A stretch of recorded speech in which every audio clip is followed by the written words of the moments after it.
I got quite emotional as well. None of us up here actually know when this meeting is ending. So I think we'll do some Q&A until everybody gets hungry. So can I now open this to the floor and ask if there's any questions for either of our wonderful panelists? The gentleman at the back there, please. Thank you.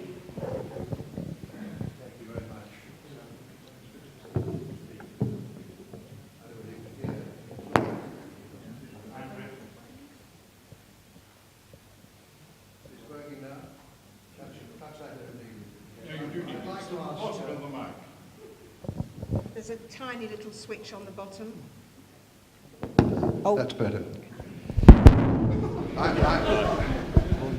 Lord Owen has touched on some aspects of political history which I'm interested in, and I would like to ask him in particular how on earth we could have made such a fundamental error of judgment in joining this thing in the first place, and in actually turning our backs on the Commonwealth and EFTA, the European Free Trade Association, which we helped set up. And what he thinks we can now do, apart from coming out of the blooming thing, what he thinks we can now do to rebuild these relationships. Well, I was party to it, and I may well have been wrong. But I do think we have to ask ourselves, what was the question that we were asked? We called it, actually in the referendum in 1975, a common market. Roy Jenkins and Edward Heath were controlling the, if you like, the designated group for saying yes. They actually wrote in this that the talk about monetary union was over, that was sidelined, it was not going to happen. And in retrospect, that was the wrong judgment. And I think that both of them went on, of course, to argue passionately for a single currency. And I think that they must answer to some extent for that issue. But overall, the British people knew that they were giving up a measure of sovereignty. I agree with the person who said it's a hateful word. But it is, because it isn't the right word, really. What you are doing is pooling decision-making in organizations which are not coherent unless they are multinational. We do that in the United Nations. The great success of the United Nations was it was realistic enough to recognize the reality, or the realpolitik of power. So 5 countries, of which we are one, have a veto. And without that veto, they bleat about it to all the world. But the honest answer, we'd never have had the UN, and it still is a viable, substantial, and great improvement than the years before we had any form of overall parliament. So people thought on Europe, and NATO was a success and a consensual organization. No qualified majority voting existed in '75. There's no system for having qualified majority voting in any substantive way until we actually had the single market. And it was Margaret Thatcher, incidentally, one of them, definitely a Eurosceptic, who agreed it was necessary in order to do these complex trade agreements and also vested power in the commissioner. But still, we had substantive veto powers, we had substantive commitment to consensual decision-making. Nobody thought that we were going to have a common defense policy, and when I was Foreign Secretary in '77, we had a thing called political cooperation, which was coordination of foreign policy. There was no possibility of voting or anything like that. Now, it has remorselessly and quite slowly and almost imperceptibly changed. And that's why I do think it is reasonable for at least those of us who want excuses as to why we were so foolish to support it. Maybe we all need it. But I mean, we also endorsed it democratically by a large majority in the referendum of '75. What changed? And it is the euro. You honestly cannot look at the European development without realizing the gigantic major step that came with the euro. Now, the Bundesbank didn't like it. They were against it. Chancellor Kohl forced it through because Mitterrand wanted to tie a reunified Germany in and thought that the monetary union. The French, when they voted for it, voted by the narrowest of margins. Some people think it was their overseas territories that swung it. It was absolutely knife edge. And this thing was then an experiment. And it hasn't worked. And we've been trying to get it to reform itself for over 6 years. The Americans, day by day, go in all the time, getting them to change it. They can't change it. They're locked. It is stagnant politically as well as economically. So I think to answer your question why, it was entered into with honorable intent. It knew that Hugh Gaitskell's warning was serious. It had always within it resistance to the United States of Europe. And we thought we could get away without going that far. We now know you can't. And we should say to those who want to do it in Europe, good luck to you. We're not about to try to destroy it. A collapse of the Eurozone in a country the size of Italy, very likely, in my view, even within 3 years, certainly within 5, makes it, to my view, very risky to stay. Every year we can push ourselves out, come out with this transitional arrangement before a collapse is a good year. I prefer the former governor of the Bank of England's advice. Read his book. It's an extremely good book, Mervyn King. And in it he says absolutely clearly, the euro crisis will continue. That means we've had it since 2010 and it's going to go on. A euro collapse is inevitable unless you create the structures of a United States of Europe which could support it. And probably by almost definition, much smaller than the current 19 Eurozone states. So that's it. That's the change. You may have been right in 1975 and voted no. And you have the entitlement to tell us all, I told you so. And we must accept that. And we've all of us had to rethink, but never be afraid of changing your mind. It was Keynes who said, if the facts change, I change my mind. And the facts have certainly changed.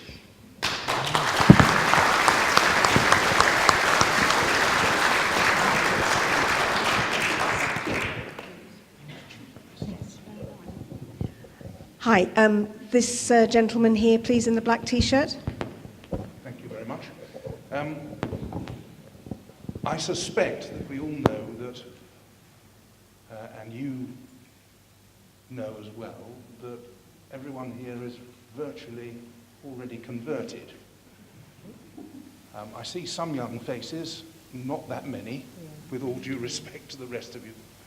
How can we convince the young people of this country to do the right thing at the time of the referendum, please? Well, actually, I'm of pensionable age too, actually, so I've got to say that. I think the most telling points to make are the absolutely dire prospects, economic prospects for the Eurozone, and in particular, the amazing statistics for youth unemployment. I mean, youth unemployment is 60%, it's approaching 60% in Greece, over 50% in Italy, and we think the figures are probably massaged anyway. So I would just say that, I mean, we don't have much to do with the Vote Leave campaign, except for this evening. So I very much hope that the Vote Leave campaign will start to talk about these dire economic prospects. I mean, what possible sense does it make? I also wish we could talk a little bit more about out of the EU into the world, which is not a phrase I coined. I got it from somebody else, but it's still a very good one.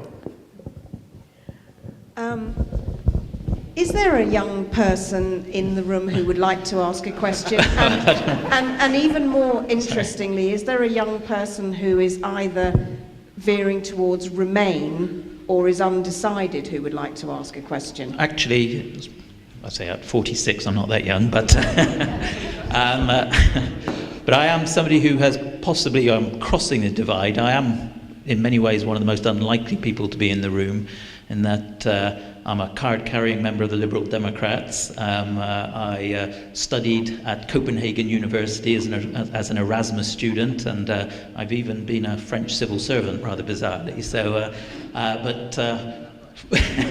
But even I have become sort of disillusioned with Europe, and can see the sort of the loss of opportunity that it's kind of hemming the country in. The point I was actually going to make was an interesting parallel, because the only one I could find is one that I've never actually, or I haven't heard on any of the media, for a country which has left a federal system. And the best example I can come across is Singapore in the 1950s, when it left the Federated States of Malaysia. Now, at the time, it was regarded as a complete disaster. And in fact, President Lee Kuan Yew even went on TV in tears and saying this is possibly the worst thing that could happen to Singapore in the short term. But very soon, from that adversity, they turned their country around, and they realized that they had to internationalize. They even changed their national language. They opened up their markets and they refocused their economy. And Singapore now is an incredibly vibrant international place. Now, that's the story that I would like to hear that Britain could do, as a positive story, that Britain could be a dynamic country full of opportunity for anybody and everybody who lives in this country, drawing on its long history, but not afraid of the future. So there's no question, it's just my point. Well, let me just answer that question. There is actually, and it was mentioned by William in his speech, and that is the Czechoslovakia, and that has been done within the European Union. It was it's done within the commitment. They were coming into the European Union, and they chose two different currencies. But the interesting thing is that Slovakia did use the opportunity to transform its economy, and the Czech one was for a while pretty stagnant. But there are examples where you can divide a country and to change. The Singapore one is a very interesting thing. When I was Minister for Navy, I went to Singapore, and I saw a map in which they marked the areas which were owned by the Ministry of Defense. I was absolutely staggered. I mean, it was more than 50% of the country, of the island. It was absolutely unbelievable. And I also had lunch with Lee Kuan Yew, who was very, very sad about the whole thing. And at that time didn't see really the potential for dramatic change. They now have no tariffs. Very interesting example. Not only have they, and if you go to China, they control an area outside Shanghai with the permission of the Chinese government to introduce Singapore practices. Now, there are some criticisms I have of Singapore government's human rights record and some attitudes which I don't like. But in terms of what you can do with determination and drive, how you can reorientate a country, it has been done and it will be done in future, and we can do it. And getting that more positive note out, I hope to hear much more. We are getting more and more smaller companies. The big companies are almost lost to us. And that was one of the more disgraceful aspects of David Cameron's campaign, of getting in the head of Serco, which actually, incidentally, has a contract with running the hospitals here, and has got big government links, to plan a strategy while he was still meant to be renegotiating for convincing the 500 FTSE companies in number 10, with the Prime Minister still heading for what was meant to be negotiations. So we've got to be very careful about this whole issue. But that voice of enterprising new industries, and a lot of the city of London welcome this. They want to have this challenge. They will adapt. They are confident. And we want to listen more to the entrepreneurial, adventurous voices. And we've got to get that into more of our younger people. And that is a challenge for us, and I think it's right to hear more if there are people who want to speak. Yes, I think that there is a person there who's wanting to speak. Your turn. Hello. Oh, God, it's quite loud. Okay, so I'm a student at Plymouth University, and I'm studying international business. So obviously I can relate to some of the economics and the trade statistics that you put up on the board there, which have been really insightful for me. In fact, actually steering me towards the Leave campaign.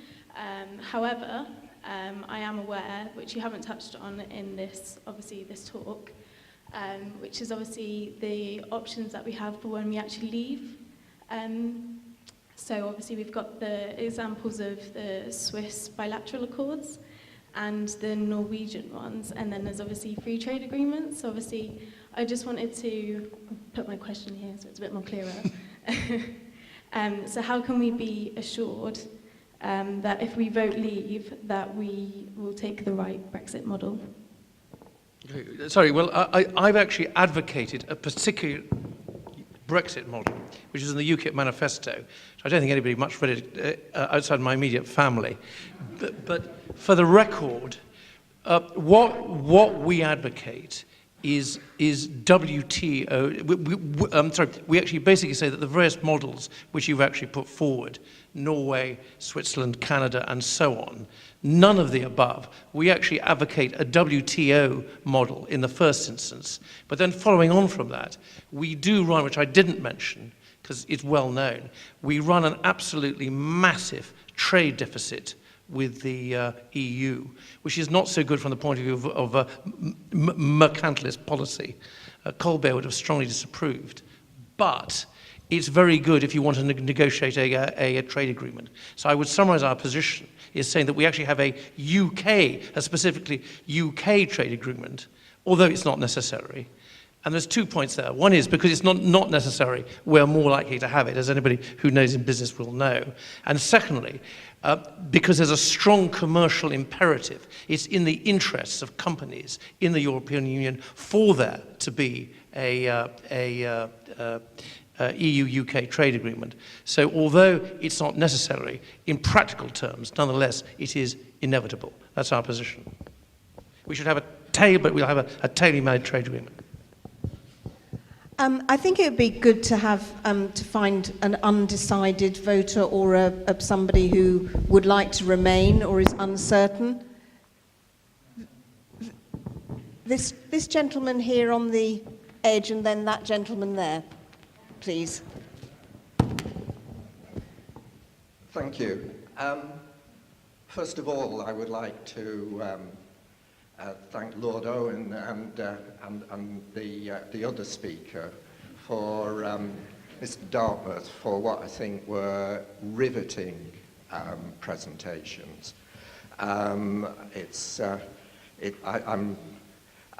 came here this evening to hear a rational explanation of the arguments for Brexit, and I've really appreciated the way you've presented them and what you've had to say. I mean, I think I found it utterly riveting, and I'd like to thank you for doing that.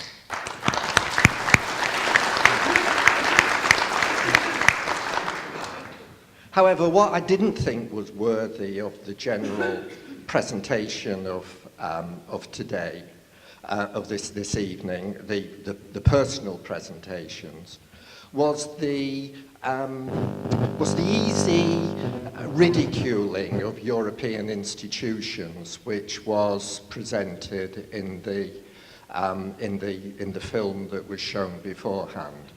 I don't think that it's worthy of the arguments, and actually bounces back into the campaigning which you've creditably sought to distance yourselves from.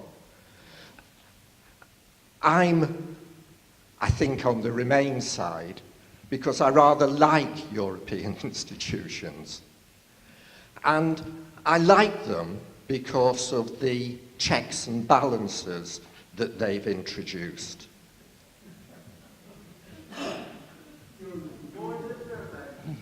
I like them because of the checks and balances that they've introduced.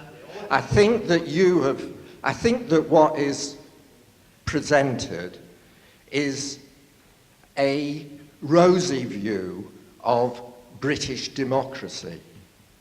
And for me, we have a democratic system, if not broke, is very, very flawed. And I'm not convinced that within our system that we are able to achieve the changes that you have described. Just as there is a European establishment, equally that I believe that there is a British establishment to maintain a system which in effect means that we, for a period of time, are ruled by a minority. It isn't democratic. We have governments which have absolute power, which we can't get rid of, and which are elected by a relatively small minority of the population. Okay, and which swing from one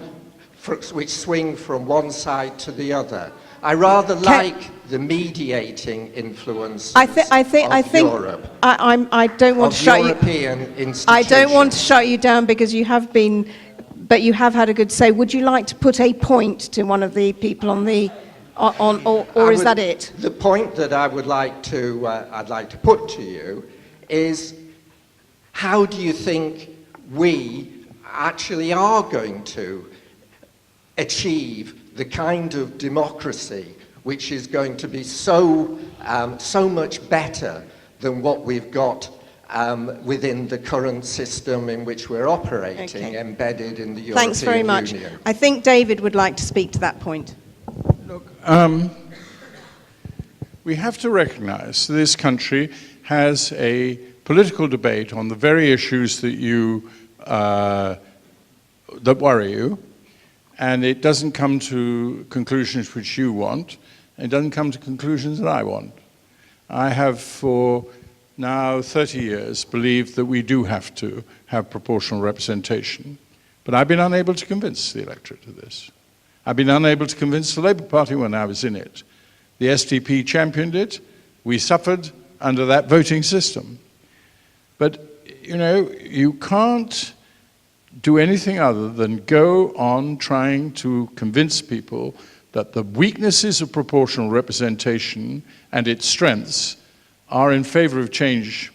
We had an AV referendum in this country, I might remind you, only just recently. I personally think the AV system is absurd because you can get a very unequal result from it. And I think it was inevitable if we stood on that. And I'd say to our Liberal Democrat in the audience who spoke, that by putting a system which had inherently within it the capacity to have an unfair result, you result. But that's our democracy.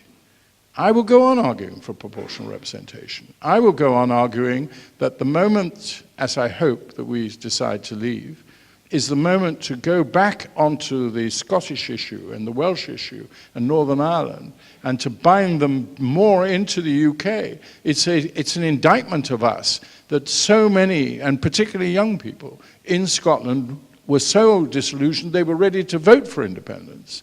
And I think if we trust and believe in our democracy, which we do, we have inherent within this referendum a continuing commitment to try and make it better. So I don't believe this argument stops. I think I would agree probably with a lot of arguments. There are some strengths in the proportional systems of government which exist almost throughout the whole of the European Union.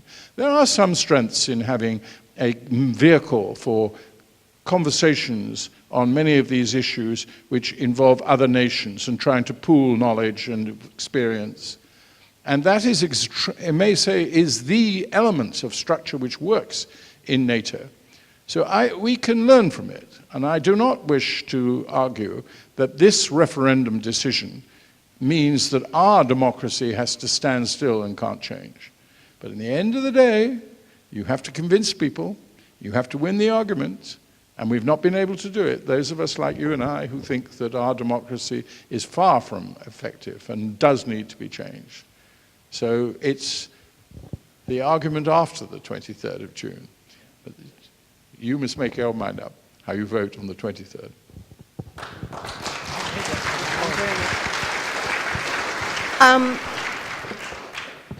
This gentleman in the front row first, and then I think that there was a gentleman over there after that, please.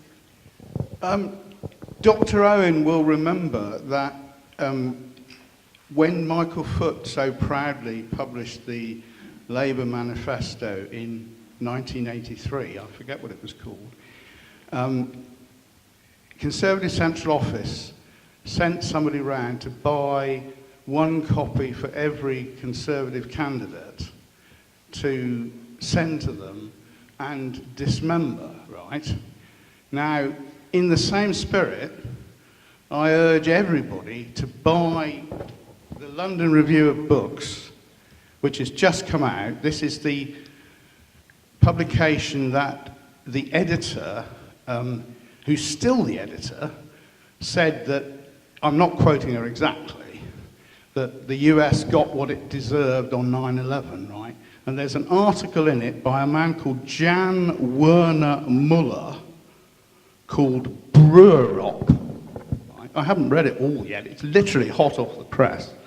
And it describes Britain as Europe's sullen child. And everybody should read it and show it to people because it's just pure gold dust for our side, right? It is vicious and deeply unpleasant. He's an academic at Princeton, this man. I'm sorry, I forgot to say who I was. I was the agent for the Labour candidate in Devon excluding Plymouth in the 1989 European election. He was a terrible candidate, and I was an even worse agent. And we still got 20% of the vote, incredibly. You know, that was a long time ago, and this is now. But please, buy and read it. Will you be voting Remain or Leave? I will be. I'm not just going to vote for Leave. I went to the Guardian meeting on the 5th of November 2014 about UKIP, and I said to them, look, I'm supporting UKIP, not because I think Nigel Farage would make a brilliant Prime Minister, but because I want to break up the Conservative Party, I want to break up the Labour Party, and now I don't just want to leave the European Union, I want to break it up. Excellent. Thank you very much. I think we have somebody here who would like to ask a question. Okay. Oh, that's fun. So, I have essentially become quite disillusioned with politics in general, and I'm from Northern Ireland, so one example of bad democracy, just like there. But essentially, it comes down to me, should I put my faith more in British democracy or European democracy? And I have to admit, I have been disappointed with how Europe has handled the refugee crisis, but there's frankly no easy answer to that. So just as a statement to try to convince me, how would you ask me to put my faith in the British and people and how we run our country versus like solidarity with a number of others in the hope of getting a better future state?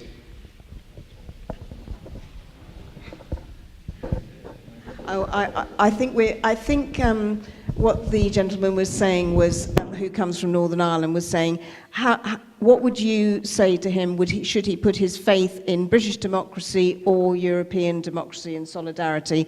And also talked about his disappointment with the handling of the refugee crisis, although acknowledging that it was a very difficult issue. Is that about right? Thank you. I sort of sit there, and European democracy has got its problems because the elite are just completely ignoring what's actually happening out there. Dr. Owen mentioned the Lisbon Treaty. Now, the Lisbon Treaty derived from the European Constitution, and both France and the Netherlands voted against it, and they just simply ignored it. Now, British democracy has got its problems, and I represent a party which got 4 million votes in the last general election and 1 MP. So I'm not exactly a happy camper as far as that's concerned. However, whatever the limitations, whatever the problems of British democracy, or I should say United Kingdom democracy to be accurate, and particularly to encompass Northern Ireland, the democracy in the European Union institutions is just completely dysfunctional.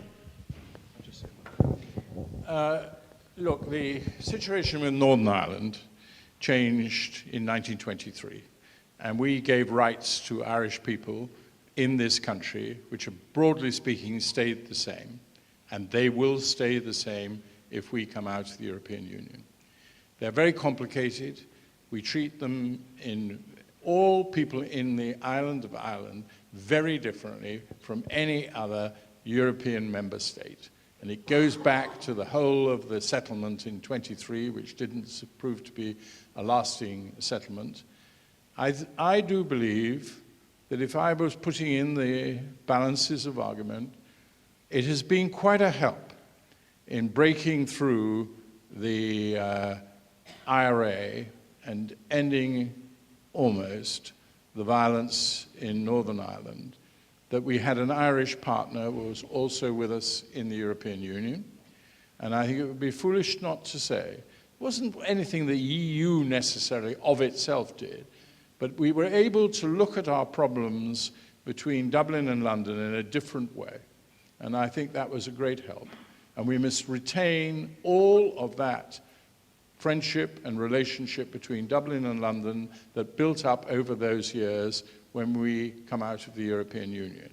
And one of the ways to do it is to demonstrate to them that they will still have all those rights in this country, access to welfare, coming in on different rules and regulations. So nothing will change, and I profoundly believe nothing will change in the relationship between the political parties in the South and of our arrangements for power sharing in the North. So of this issue, remain or leave, I see no difference, whichever way you vote, in the way that we will deal with the problem of Ireland, which is still with us, not by any means totally solved, but heading, thankfully, in a much better direction than it was.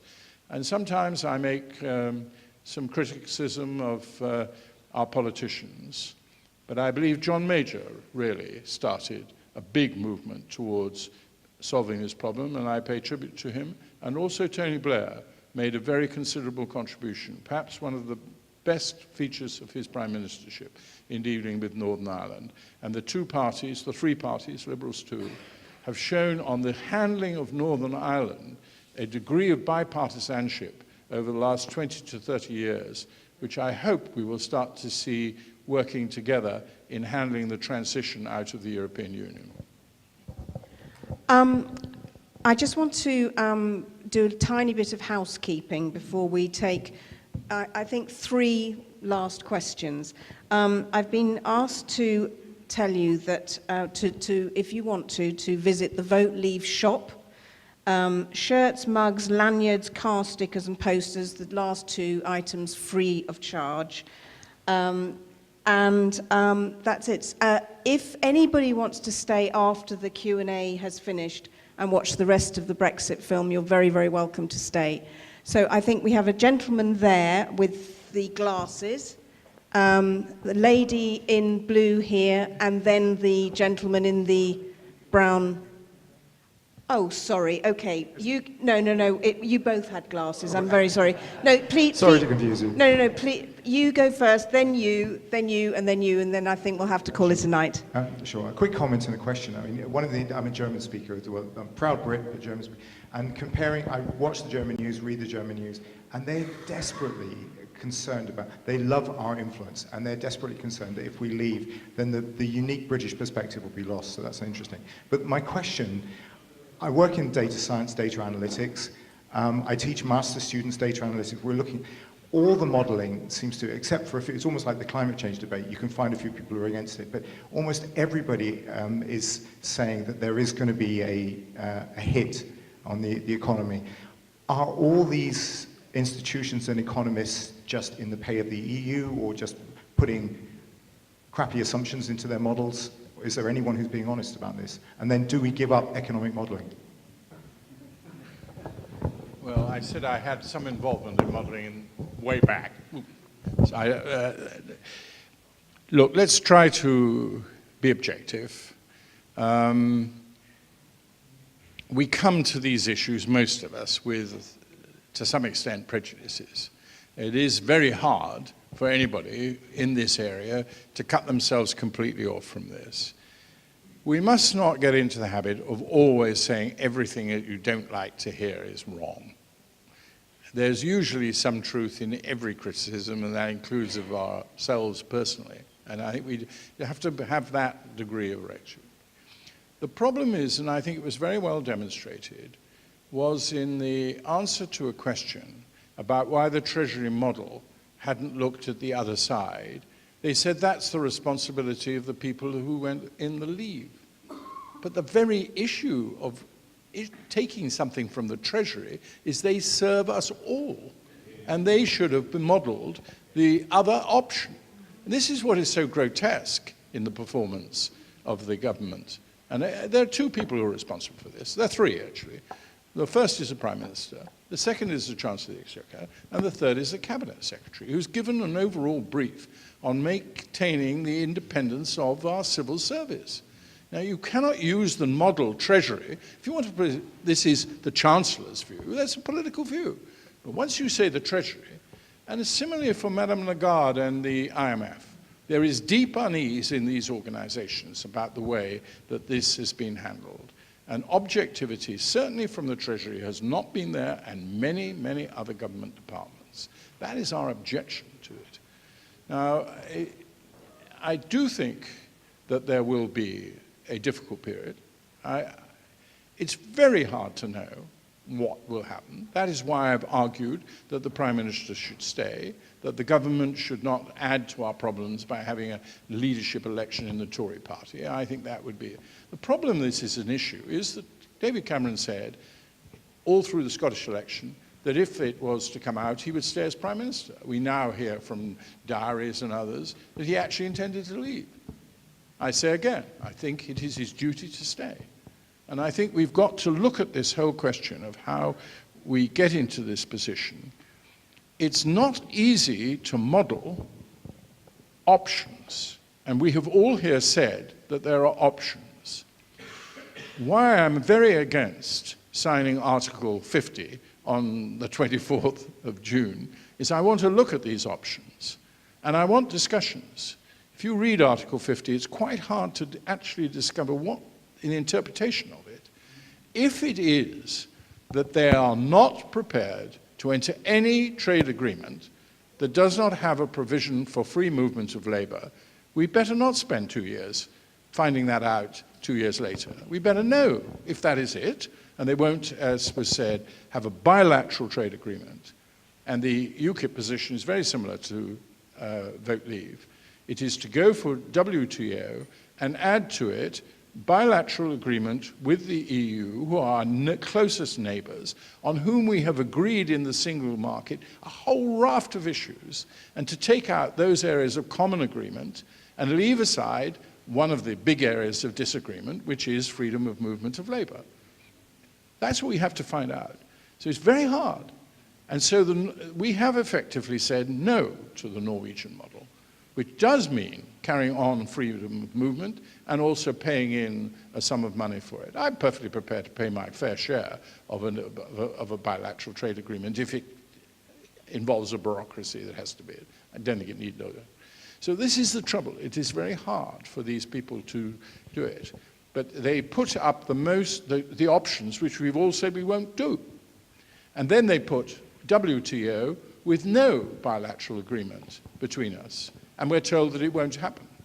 So it's very difficult to model something which is ruled out. At the moment, the European Union is saying there will be no deal. We hear this vindictive talk. I think it's all nonsense. It usually comes from commissioners or people who are involved in the bureaucracy of the EU. I haven't yet heard it from a grown-up, adult politician elected from a country that has actually got a substantial amount of trade with this country. So we need to find that out in the next few months.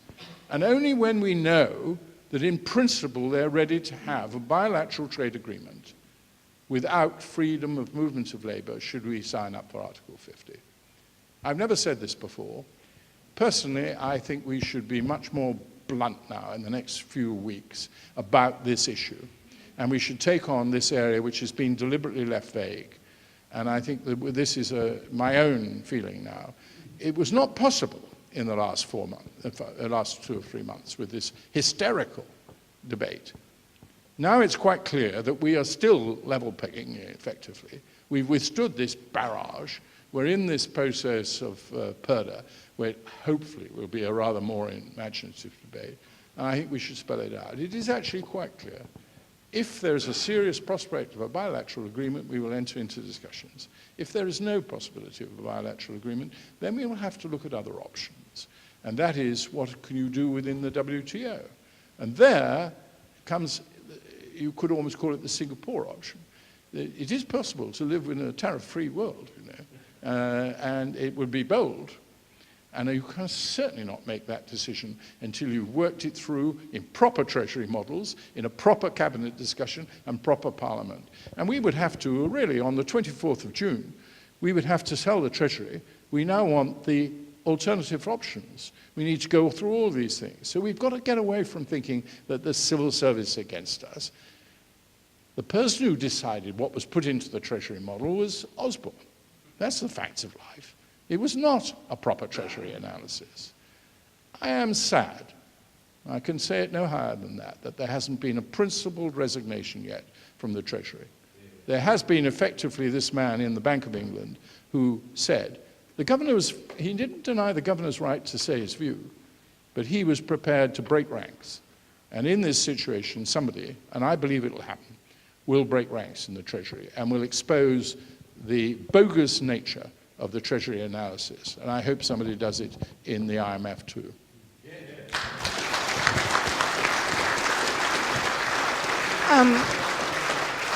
I think because of the time, I'm going to have to just make it you and this lady here in the blue shirt, and that'll be it. Thank you. Please make your point. For some time, I've had the feeling that when the Prime Minister speaks, he doesn't come over as entirely convincing, and this was borne out in the last couple of days by a report from one of his closest friends that says really deep down he is for coming out. And I imagine he must be in a very difficult position because, I mean, he has a meeting, I think, every week with the Queen, and I'm sure she's not for staying in. And he's in a very difficult position because the strings are being pulled, but I think deep down he would be in favour of coming out. And I think this lady here is our... Thank you. I came as a don't know, leaning towards Remain, but I came because I know that David Owen was a believer in the spirit of the European Union as a community of friends, which is kind of where I come from. And my question was, what made you change your mind? Well, I think you've answered that to a large degree. And it was principally, as I understood it, about the euro and the financial arrangements regarding that. So my question is, if that's the case, why do you think that the Governor of the Bank of England and the Chancellor of the Exchequer are for remaining? I don't know Osborne. I know he was against the euro tactically in the positioning of himself, and so was Cameron, and so was Hague, and so were many of these people on the Conservative Party who decided to come out balanced. I don't want to get into the idea of interpreting their views. They must stand on that. The Governor of the Bank of England is more complicated. The Governor of the Bank of England in certain areas is independent, and he is in statutory required, I think, to give some measure of his judgment. And I asked a friend of mine who is a solid and has a lifetime belief that the economics of the European Union make no sense at all and wants to come out, what his view was, and he watched the governor give evidence in the select committee, and he thought he'd been reasonably fair. So I have not attacked the governor. I think he used the word recession. I think that was unwise. Recessions are very difficult to predict. And you can be temporarily into a recession. It only means that you've got no growth for 2 successive quarters. And our own economic performance isn't marvelous at the moment anyhow. So you could be tipped into this. So I think that was an emotive word to use, which personally I think he shouldn't have done that. I also think he was very foolish to say this statement about we're dependent on the goodwill of strangers. But it's very difficult for a public servant. So I personally am not going to criticize the governor, but he's running pretty close to the edge. And I watch him pretty carefully now. My tolerances of his statements. When I heard that he intends to come into this thing now in the Purdah period, I think it's outrageous. The Purdah period must apply to the governor of the Bank of England. It can't apply because our rules can't apply to the IMF. But just as the European Union have kept back their discussions about military matters into our referendum, so normal good taste would mean that the IMF should stay out of it. And furthermore, Osborne should be asked by the Cabinet Secretary to write a letter to Madame Lagarde to ask her not to come in with a statement during the Purdah period. There is heading up for a major row on this issue. And the Cabinet Secretary has got bad form on this. He opposed a Purdah. It was pushed on him by Parliament. Votes disowned his view and David Cameron's view. And there was an insistence in the House of Commons across the parties to insert Purdah, which we've had in all our general elections. And so they kept the period down to the shortest possible time. So watch it. If you're still not made up your mind, might be a good issue to assess about what's happening. Okay, so I hope I've answered your question. Well,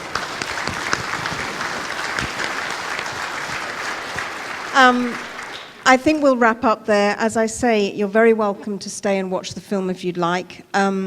Just a huge thank you to both our speakers, and obviously, more than anything else, to you for coming and listening to this discussion. Thank you so much for coming.